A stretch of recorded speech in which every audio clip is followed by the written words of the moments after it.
Olá, estamos aqui de volta então para tratar hoje nessa aula do estudo do método dos volumes finitos aplicado a um problema de transferência de calor em uma placa bidimensional.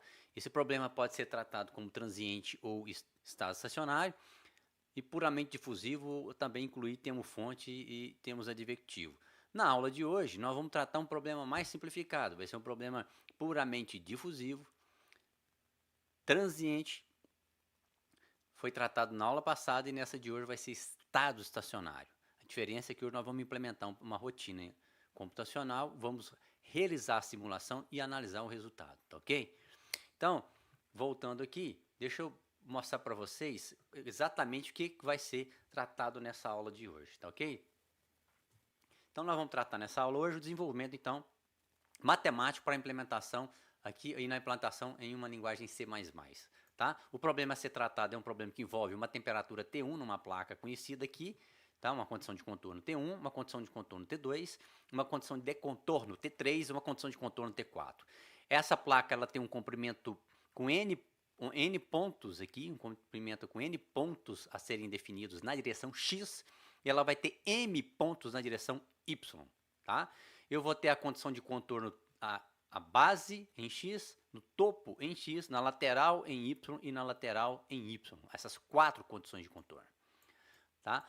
O problema a ser tratado, então, é um problema puramente difusivo bidimensional, que é esse problema aqui. Tá? E aí você vai dizer, mas você disse na aula passada que nós trataríamos, nessa aula de hoje, de um probleminha diferente. Você disse que a gente ia implementar o problema transiente, certo? Realmente, eu falei que nós iríamos tratar de um problema transiente, mas como vamos implementar no computador, eu vou fazer o seguinte, um desafio. Eu vou aqui apresentar e já dar pronto para vocês o programa implementado bidimensional estado estacionário. E aí vocês vão, em cima desse programa, ou numa linguagem que você tenha mais afinidade, ou você pode implementar de uma forma diferente, você vai resolver o problema transiente. O nível de complexidade não é muito maior, tá, pessoal? É pouca coisa que altera no programa para você passar ele para transiente. Ele já está num padrão ali tranquilo para você fazer essa modificação, tá certo? Então, é só na aula passada. E é por isso, então, que hoje nós vamos resolver aqui esse probleminha, tá ok? Vamos lá, então. Vamos melhorar isso aqui para ficar um pouco mais didático, tá? Vamos lá? Então, olha só. Nesse problema, então, nós chegamos hoje na solução mais simples, né? Já que ele não tem um transiente, então a gente cai nesse probleminha aqui que eu falei. Só os dois termos lá do lado difusivo, tá? Apliquei os operadores integrais, não tem que aplicar aqui o operador integral no tempo, obviamente, né? De t até t mais delta t dt. Por quê? Porque é um problema estado estacionário, esse que eu vou resolver agora. Resumindo, lá no final, nós chegamos nessa expressão aqui, e aí lembra que a gente fez essa consideração toda aqui de como é que é a inclinação do lado E, do lado W, do lado N, do lado S, e a gente chegou nos valores aqui, que é o que importa lá no finalzinho. Olha só, é isso. Tá? A expressão para APTP aqui expressa. Tá? Lembrando de novo que o AP é o somatório dos seus As vizinhos. Tá? Nunca podemos esquecer disso. E aí, novamente, olha, eu quero explicar isso da forma mais simples. Eu quero explicitar, então, o TI como sendo dependência apenas do vizinho à direita. De tal sorte que eu possa achar, então, uma expressão para PI e uma expressão para QI, que nós desenvolvemos essas expressões, tá? Tanto nas últimas duas aulas, nós fizemos isso nas duas últimas aulas, tá ok? E aí, se eu souber os valores de AI, BI, CI e DI, eu consigo, então, resolver meu problema. Porque eu calculo nesse sentido, ó, da esquerda para a direita, eu calculo todos os meus pontos PI e QI, os valores de PI e QI de todos os pontos. E retorno da direita para a esquerda, calculando os valores de TI. Essa é a lógica. Então, se eu pudesse escrever um algoritmo, eu vou apresentar daqui a pouco para vocês como seria esse algoritmo, tá? Então, eu tenho aqui os valores de AI, eu tenho aqui os valores de AP, quem são AP, que é o somatório dos vizinhos, pode olhar aqui, ó. Eu tenho aqui o meu AE. Então, ó, o meu AI é o meu próprio AP, né? O meu BI é o meu próprio AE, o meu CI é o meu próprio AW, e o DI, que é o detalhe, ele pega todo mundo que não é vizinho à esquerda e à direita. Lembra dessa lógica? Eu explorei muito na aula passada. Tá lá, ó. Então ele pega o vizinho acima, o vizinho abaixo, norte e sul. Se esse problema fosse tridimensional, ele teria vizinho também, ó, à frente e a ré, né? Então, o que você faria? Aqui com certeza iria aparecer mais dois termos aqui, ó, tá? Mais dois termos com as temperaturas correspondentes multiplicando, se eu tivesse tridimensional o problema aqui 3D, tá certo? E operador integral, obviamente, que ele teria que ser 3 operadores integrais. Eu posso resolver, pessoal, tanto andando numa linha, da esquerda para a direita, carregando cada ponto desse, fazendo o cálculo, como eu poderia fazer no problema bidimensional, pegar a linha na vertical, então subir na vertical, né, acompanhando ponto a ponto na vertical. Nesse caso, nós vamos adotar esse método de solução na direção X, tá? Na Y não mudaria absolutamente nada. Então, o nosso algoritmo ele segue a seguinte regrinha. Eu vou solicitar que o usuário ele me forneça as dimensões da placa, tá? Tanto largura quanto comprimento. Ele vai dizer quantos pontos eu vou dividir na direção X, quantos pontos eu vou dividir na direção Y para gerar a minha malha, né? E meus pontos aí, o centro de cada malha minha, cada célula computacional, desculpa. As condições de contorno, portanto, as 4 temperaturas dos limites da minha placa, que são os contornos. Um chute inicial. O chute inicial aqui, na verdade, por quê? Porque é um problema de convergência, né? Ele passa a ser um problema de convergência. Por que ele passa a ser um problema de convergência? Por conta disso aqui, pessoal. Ó, aquele problema que a gente resolveu na primeira aulinha sobre volumes finitos, lembra que eu não tinha esses dois termos, ó, não tinha esse e nem esse, porque eu não tinha vizinho norte e sul, era só numa linha. Tá? E aí o que acontecia? Esses dois termos não aparecendo, o D meu era zero dessa equação. Só que agora o D não é zero mais. O D assume os valores de AN TN, mas a esta é S. Lembra que tudo que é diferente da vizinhança esquerda e direita vai para dentro do meu D.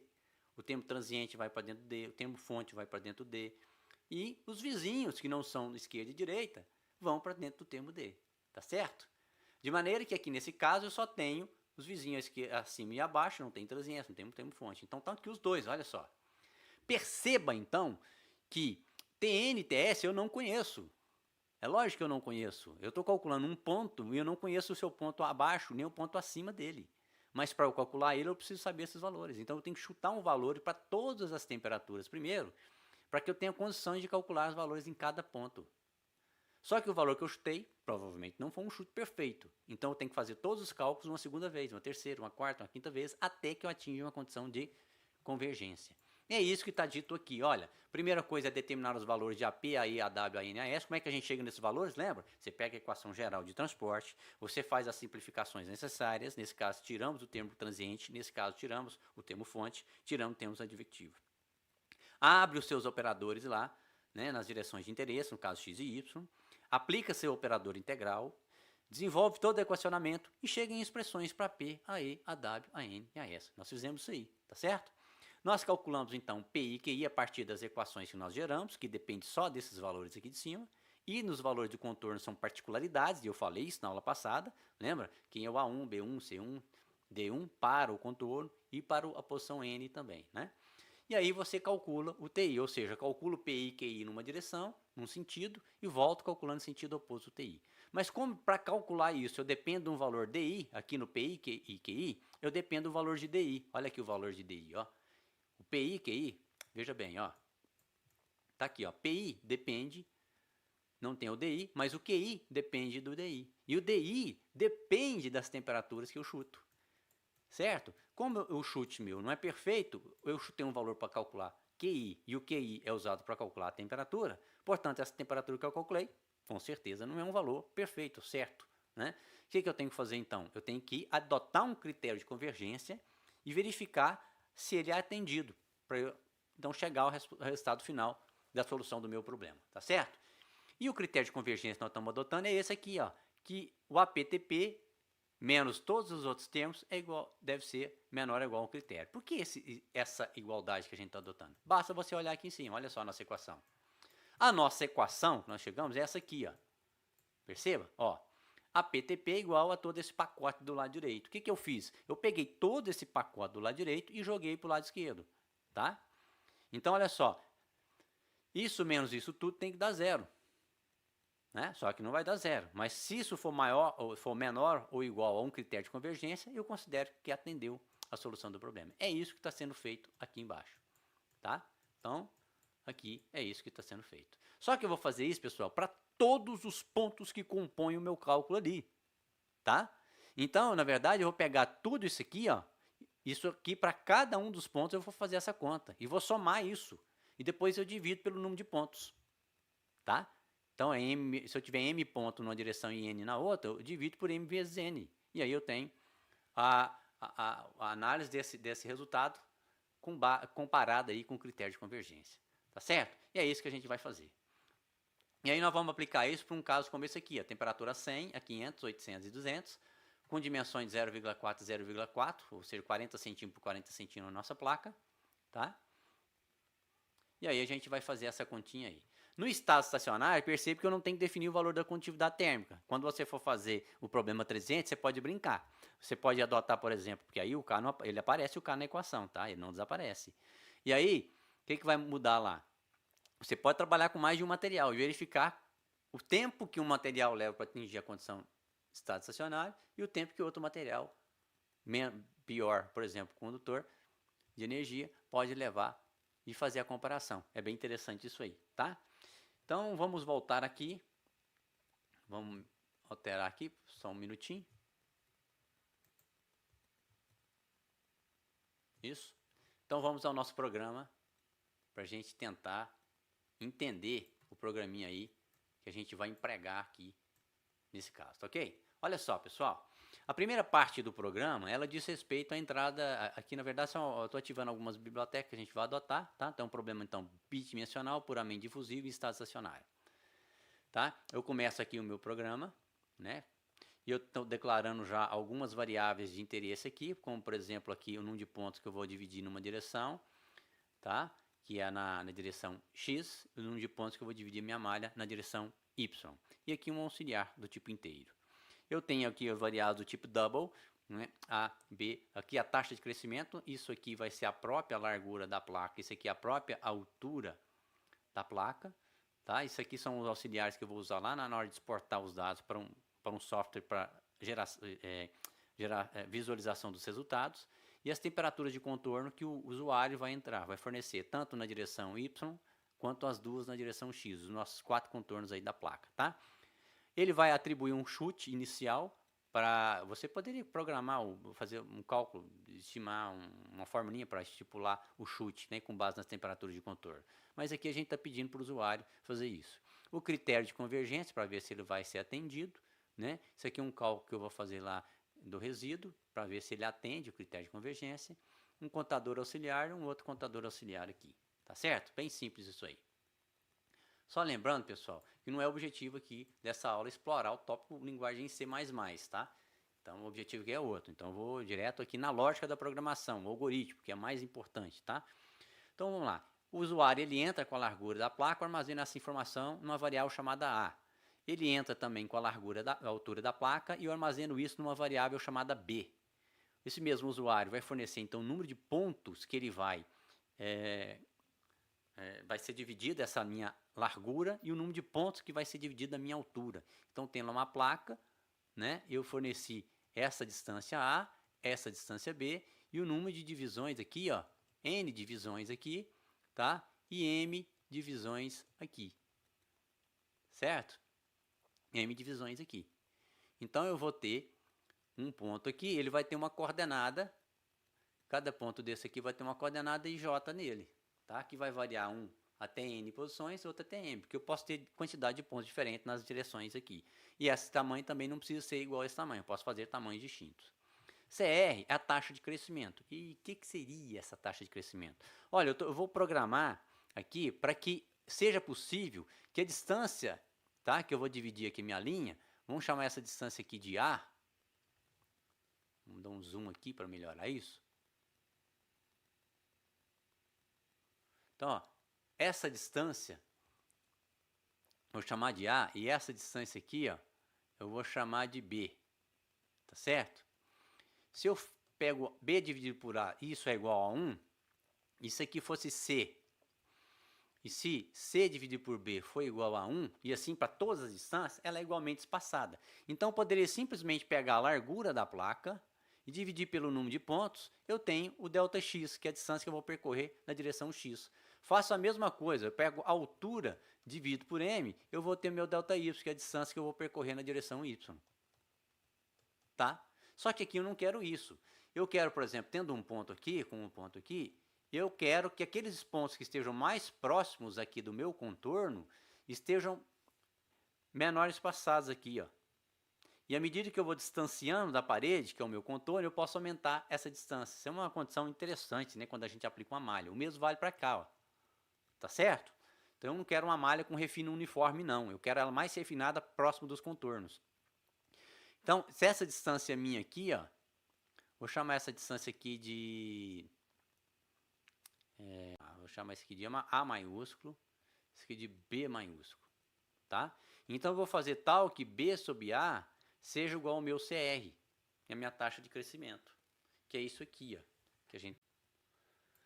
Eu vou entrar então com as 4 condições de contorno, e aqui eu vou atribuir um chute inicial, aquilo que a gente já falou, e o critério de convergência, tudo isso aí fornecido pelo usuário do programinha, tá? A primeira parte do programa, assim como vocês já estão vendo lá na aula com o Irineu, você tem que criar a geometria. Quando o usuário forneceu para mim o valor de B e o valor de A, ele definiu aqui então, ó, aqui sendo A e aqui sendo B, ele já definiu a minha geometria.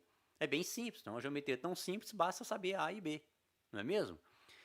Mas eu preciso determinar a malha em todos os pontos aqui, eu preciso determinar o centro de cada célula minha em toda a minha malha aqui, ó, todo a minha placa, toda a minha área aqui da minha placa. Então como é que eu vou fazer isso? Aquilo que eu falei para vocês, eu vou gerar essas distâncias todas aqui.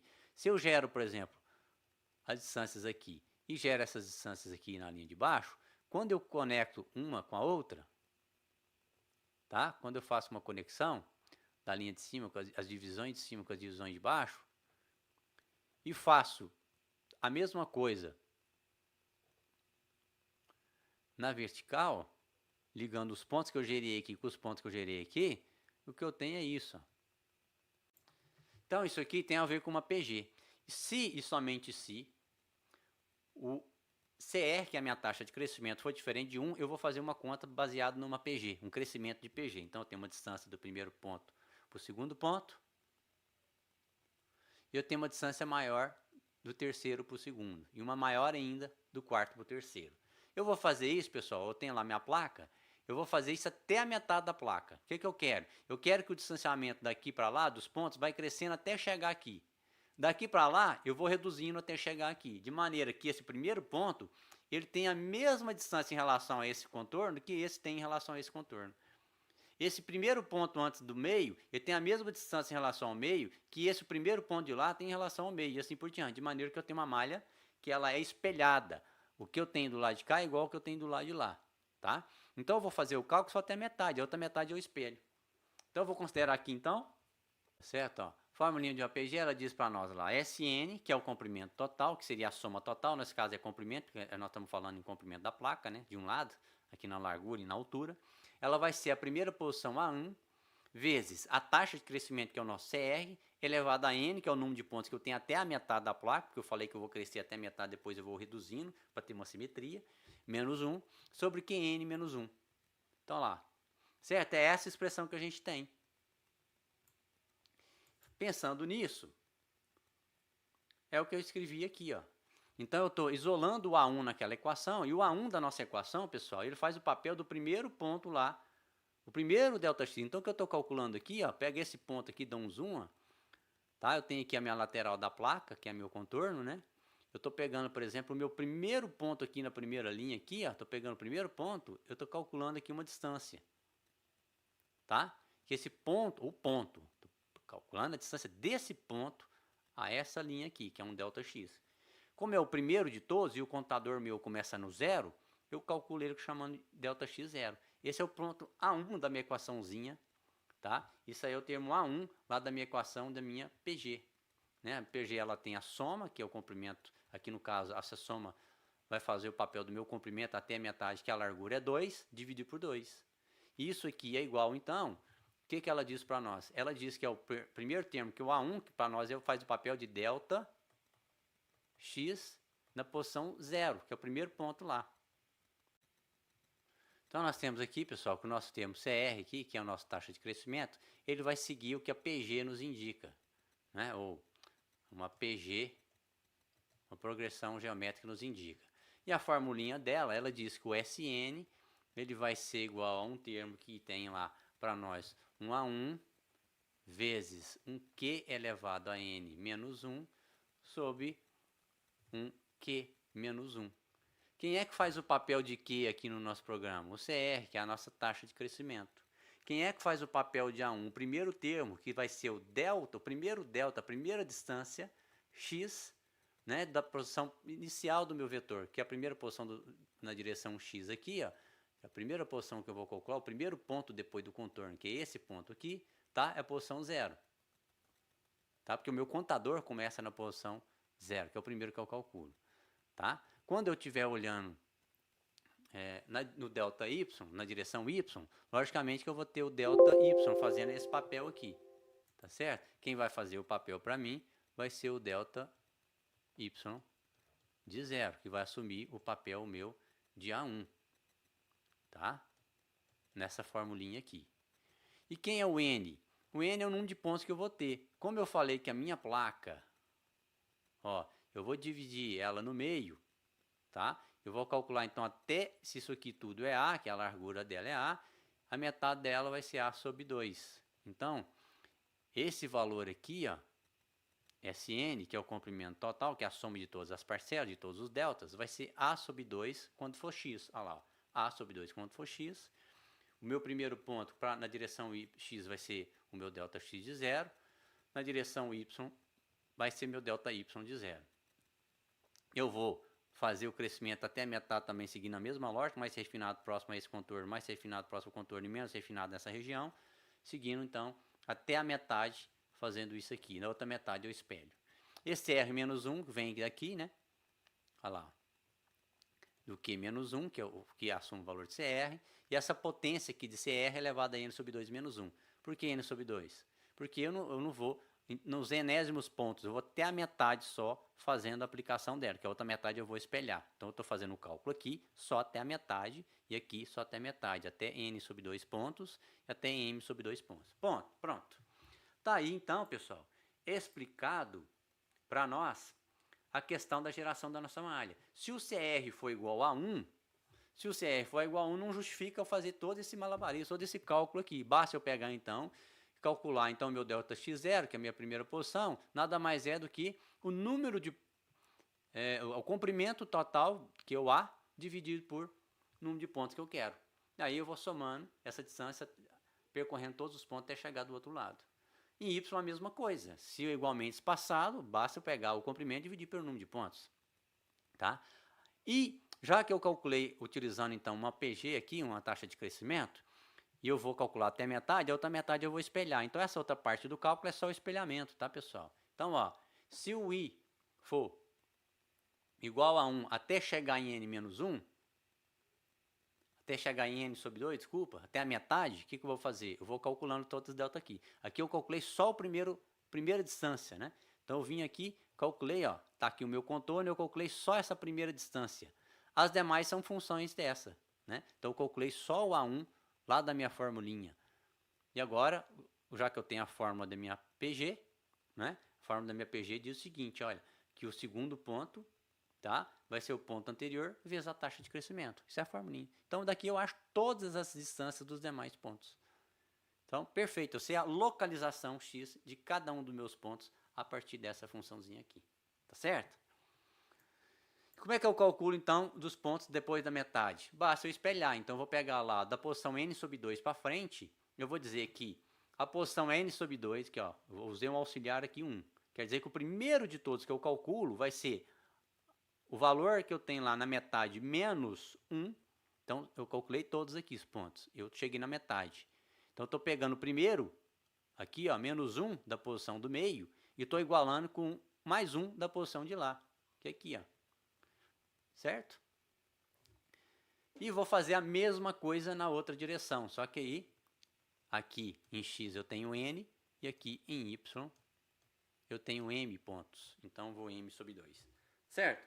Então, tá aí explicado, pessoal, a nossa malha. Tá? Tá aí explicada a nossa malha. O objetivo disso é a gente chegar numa coisa parecida com isso aqui, ó. Então, pessoal, estou mostrando isso aí para a gente chegar num resultado como esse aqui, por exemplo. Olha só, eu estou aqui obtendo aqui, então, ó, uma malha utilizando essa taxa de crescimento. Então, essa taxa de crescimento aí diferente de 1, né, ou seja, não é igualmente espaçado, eu tenho aqui com valor maior que 1 para esse CR, uma malha desse tipo, olha só, está mais refinada nos 4 cantos. Eu poderia fazer o contrário também, eu poderia refinar menos os 4 cantos e concentrar mais no centro, mas não é o meu interesse, porque aqui é onde eu tenho o contorno, é onde eu tenho que ter maior refino mesmo, tá? Onde tem mais complexidade, onde eu tenho os contornos, onde eu tenho que refinar mais. Tá certo? Então vamos continuar aqui, olhando o nosso programinha aqui.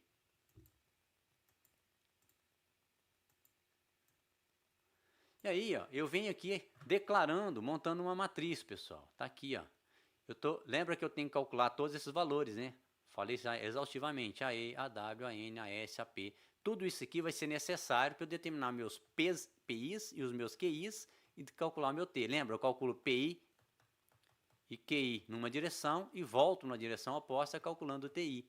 Tá certo? E aqui, ó, eu estou mostrando que eu estou criando, tá? As variáveis para armazenar essas informações aqui, ó. Estou declarando aqui, ó. São todas do tipo double, são matrizes de ponteiros, tá? Então essa declaração de matriz de ponteiro vai ter m mais 1 pontos na direção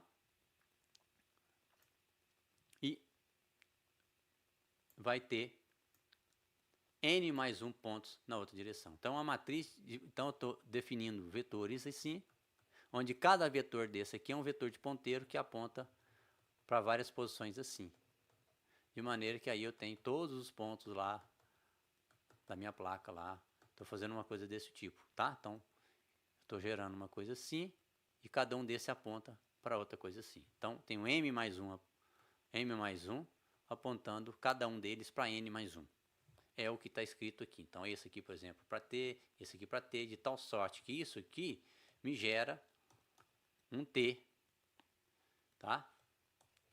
Aqui, apontando em IJ. Então, eu tenho os vetores variando n mais 1 para m mais 1 posições. Certo? Conforme está aqui, ó. Né? J, I.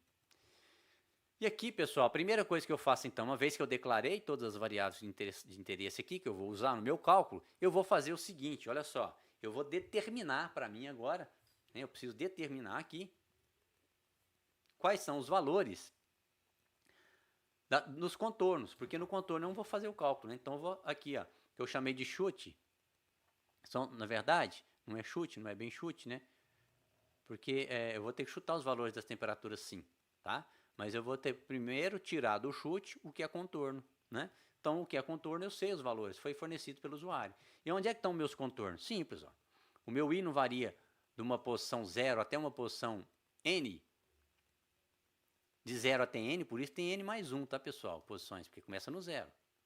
E o meu outro não varia de 0 até M, ou até aqui, ó, até M mais 1, então ele vai variando. Certo? M mais 1 posições. Então ele tem lá M mais 1 posições aqui na altura. Tá certo? Nessa direção aqui, e N mais 1 nessa direção aqui. Então é isso que eu estou fazendo, ó. Na posição I0, o que é a posição I0? É o contorno aqui, ó. Estou no I0 aqui. Todos os pontos que estão nessa linha aqui, ó, os meus M mais 1 pontos aqui, tá? Todos eles vão receber o valor do meu contorno Y1. Da mesma forma do outro lado lá, no extremo do outro lado lá, ó. Tá? Todos os M mais 1 pontos que estão aqui, na posição N mais 1, desculpa, na posição N, né? Desculpa, na posição N, que corresponde à posição N, só que ele começa no 0, né? Só no contador meu, isso vai dar N mais 1 no número de posições do meu vetor, tá? Mas ele corresponde à posição N, tá certo? Mas são N mais 1 posições do meu vetor, tá? Mas é na posição N lá, ó. Certo? Então aí eu tenho o meu contorno Y2. Da mesma forma que eu tenho o contorno X1, eu tenho aqui o contorno X2. Tá entendido, pessoal? Então eu estou pegando também essa linha aqui e estou pegando também essa linha aqui, tá? Então aí estão pegando essas temperaturas já definidas aí. Tá? É isso daí. Aí o que eu faço? Eu determino uma variável aqui que eu chamo ela de igual a 1. Essa aqui vai ser uma variável que eu vou usar na determinação da minha condição de convergência. Então, eu vou verificar, olha, enquanto esse resíduo for maior ou igual ao meu critério de convergência, eu continuo fazendo o cálculo. Eu continuo fazendo todos os cálculos. E eu falo que esse valor inicialmente é 1, justamente para não atender e eu entrar dentro do meu cálculo, já que o meu conv é o critério de convergência que o usuário vai fornecer, tem que ser maior do que tem que ser menor do que 1, obviamente, não, ele não entra no meu cálculo, mas você não vai dar um critério de convergência da ordem de 1, né? Seria da ordem 10 a menos 3, 10 a menos 4, 10 a menos 5, por aí vai. Esse cont, eu vou assumir um valor zero nele no primeiro momento, você vai entender daqui a pouco por quê. Então eu vou fazer um for, que ele vai variar de i até m, tá? E vou ter um outro for, onde que o j vai variar de 1 até n. Então o i vai variar de 1 até m, e o j vai variar de 1 até n. Certo? Então i está variando em m posições. E o j está variando em n posições. Tá? Lembra que sua placa aqui, ó, x, e aqui, ó, y. Tá certo? Vamos lá. Primeira coisa que eu faço é calcular, então, lembra? Eu lembro que eu falei sempre desde o início, ó, quando eu estou olhando para esse ponto, ele é P, esse ponto é W, e esse ponto é E. Quando eu passo para esse ponto e estou calculando para ele, ele vai ter um outro vizinho que passa a ser E, esse passa a ser P e esse passa a ser W. Então todo mundo é P, todos os pontos internos que você tem que calcular é P. E ele sempre tem um vizinho à esquerda e à direita, e nesse caso tem acima e abaixo também, porque ele é bidimensional. Então o que a gente está fazendo aqui é calculando o AE para todas as posições. Quanto vale o AE de todas as posições? E isso depende dos deltas, que depende da malha que a gente gerou, que depende da taxa de crescimento que você colocou, o comprimento que você usou, o número de pontos que você usou na divisão.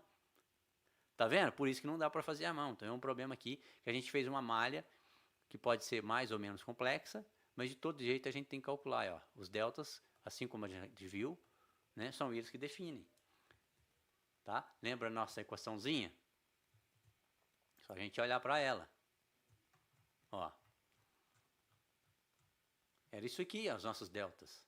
Só que esses valores não são fixos, depende dos chutes que eu dei, desculpa, depende do incremento de crescimento que eu dei, do tamanho da placa e do número de pontos que eu estou adotando na divisão de cada direção aqui, de x e de y, tá certo? Então isso aqui não é um valor igual para todas as posições. Então vamos lá. Ó, eu só estou substituindo aqueles valores daquelas expressões lá, tá, pessoal? A única coisa que tem diferente aqui, ó, que você tem que estar atento é que o delta x e o delta y, né, o y varia em iésimas posições e o x varia em jésimas posições. Tá? Então calculo todos eles aqui com base nesses deltas. Lá aparece uma única expressão e aqui ele vai percorrer de acordo com a posição no seu vetor e achar cada um deles. Então isso aqui é uma matriz, né? Na verdade.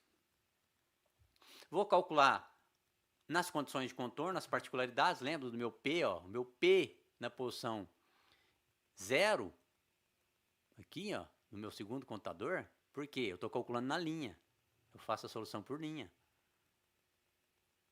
certo? Então quando eu pego a primeira posição aqui, ó, tá? Ó, na posição 0, eu sei esse valor desse contorno aqui. Quando eu passo para a linha de cima, eu sei aqui também, ó. Quando eu passo a linha de cima, eu sei aqui também. E para todas, independente do valor de I, essa posição é 0, meu J. Então, eu vou pegar para todos os I's possíveis. Nesse I, nesse I, nesse I, em todas as linhas que eu tiver. Tá certo? Em cada altura dessa aqui. Então, todos eles vão ser o valor, o PI, desde que seja nesse contorno, que corresponde a 0, é 0. Da mesma forma, o meu Q, independente da altura que eu estou na minha linha, que eu vou resolver linha por linha, lembra? Subindo, resolvo um, passo para outro, resolvo outro, passo para outro. Ó, eu vou ter esse valor aqui, que é a própria temperatura aqui. Lembra que a gente chegou à conclusão? A gente tinha que concluir, ó, A1 é igual a 1, B1 é igual a 0, C1 é igual a 0 e D1 é igual a T1. Foi isso aqui que deu origem a esses valores aqui para P e esses valores aqui para Q. Tá certo? E aí a gente calcula P e Q, ó, para todos os pontos intermediários. Para todos os pontos intermediários. Com todos os valores de P e de Q, conforme a gente tinha visto, que a nossa equação diz, ó, TI é igual a um PI, TI mais um QI. Com isso, eu calculo, então, PI e QI. Eu já calculei nessa direção. E agora retorno calculando TI. É o que a gente está fazendo. Por isso que o retorno não começa lá no início do contador, ele começa no último ponto. Então, na minha linha que tem M posições, né? O contorno eu não preciso calcular, calcula aqui o primeiro, ó, M-1. Tá lá, ó, M-1. Aí eu calculo todas as temperaturas que tem até a segunda aqui, já que a primeira também é contorno. Fiz isso, passo para a linha de cima. Fiz isso, passo para a linha de cima. Eu vou fazendo assim até percorrer toda a minha placa. Tá? E aí, só que nesse cálculo aqui, pessoal, eu dependi de um DI para calcular o meu QI. Né? Olha lá, o meu QI, ó, ele tem um DI que depende do AN. A S está aqui e tenho o AN. Tá vendo? O AN está aqui. Então, esses valores aqui tem o T na temperatura de N e tem o T na temperatura de S. E eu não sei esses valores. Eu fui calcular esse valor no chute, lembra? Eu dou uma travadinha, pessoal, porque às vezes fica meio bagunçado, tá? Olha só, vou calcular então o meu resíduo. Que é o meu resíduo? Esse valor que eu adotei como sendo zero no primeiro momento. Vou fazer um cálculo aqui, ó. Vou fazer tudo isso, ó, pessoal, ó. Vou fazer essa conta.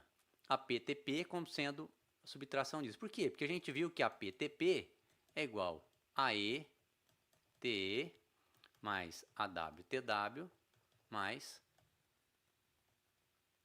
a STS mais a NTN mais um B.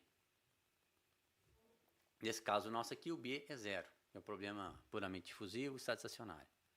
Então, ó, em vez de eu trabalhar com essa igualdade, o que eu posso fazer?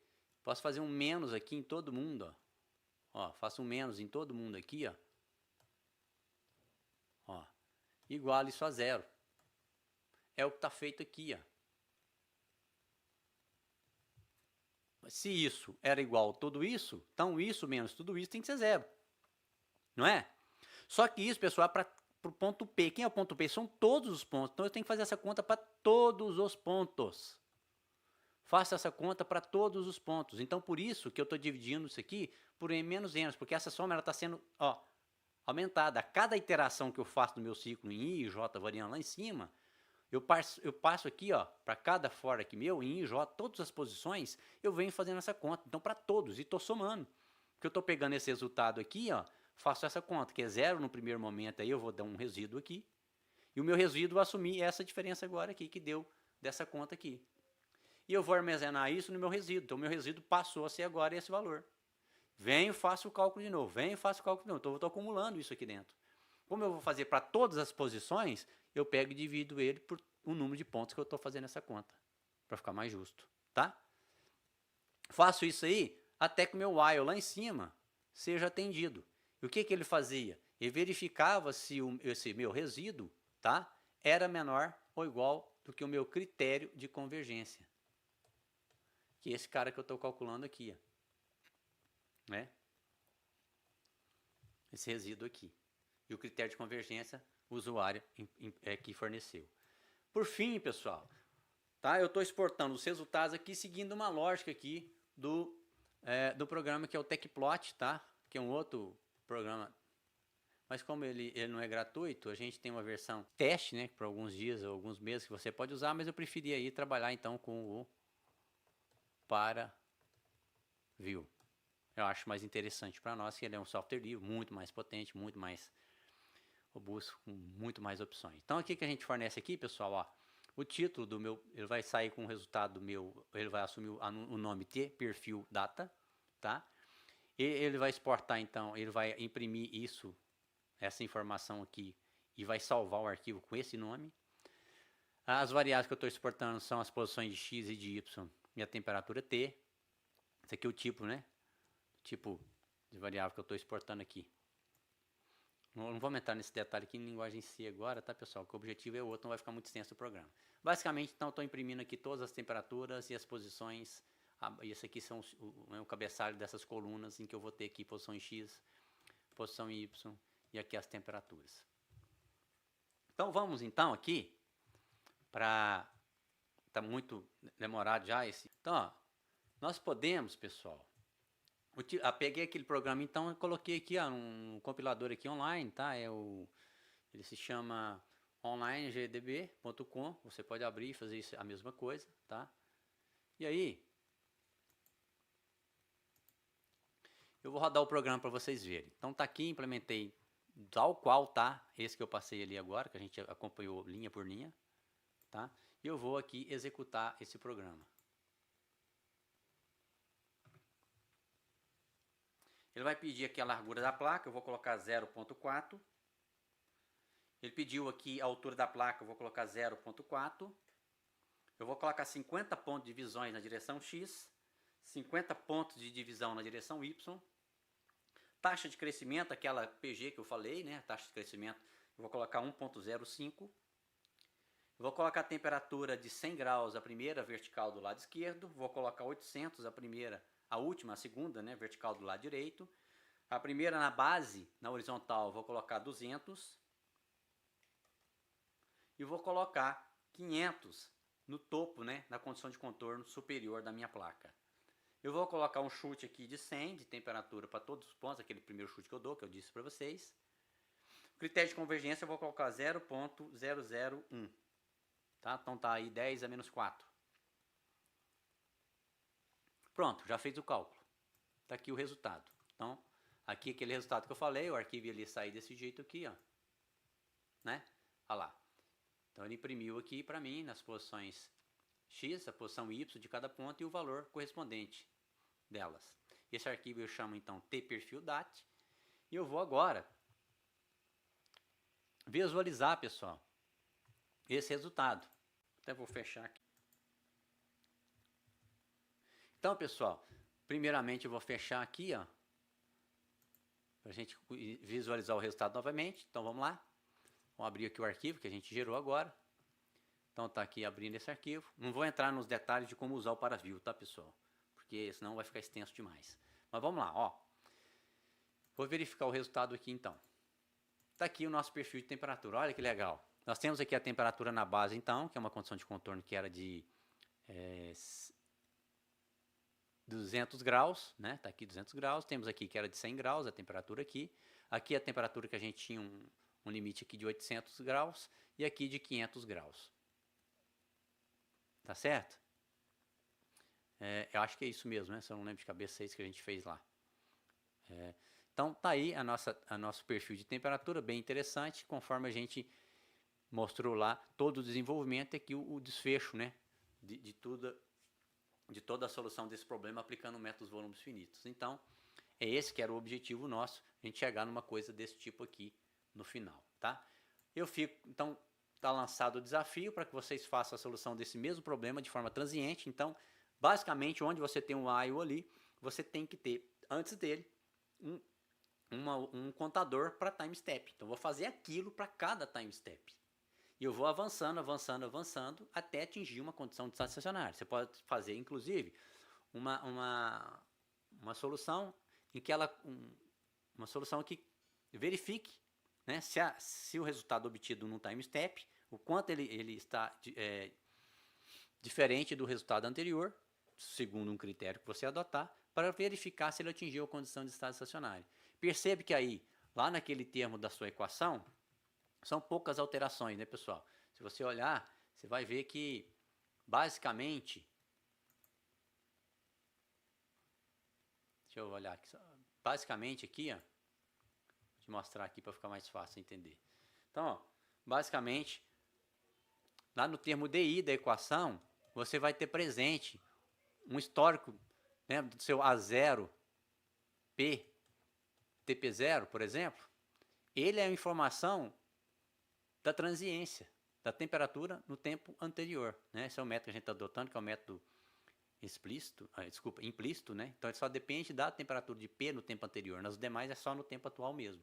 Então aqui que está a sua herança. Só que também os termos AE, os termos AN, AS e AW, o K não desaparece mais, porque a partir do momento que o D aparece na equação, não dá mais para cancelar o K. Eu falei isso naquela aula, tá?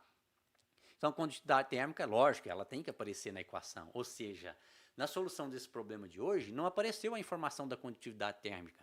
Então, não dependeu do tipo de material. O resultado só depende das fronteiras, tá? E da equação nossa ali que a gente aplicou de conservação. O que vai acontecer, então, quando o problema passar a ser transiente? Se você resolve ele, então, para a condutividade térmica do cobre, por exemplo, você tem um resultado, ou seja, eu vou levar um determinado tempo para atingir o estado estacionário.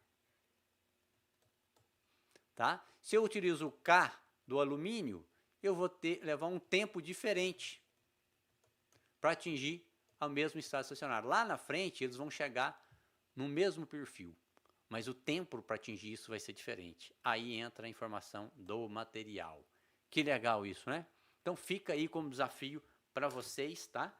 E eu vou me despedindo agora dessa aulinha de hoje. Boa sorte aí na solução do problema. Então verifique, tente, pode utilizar um outro método, um outro tipo de linguagem de programação de seu interesse, que você tenha mais afinidade, que você tenha domínio, tá? Então é isso aí. Boa sorte.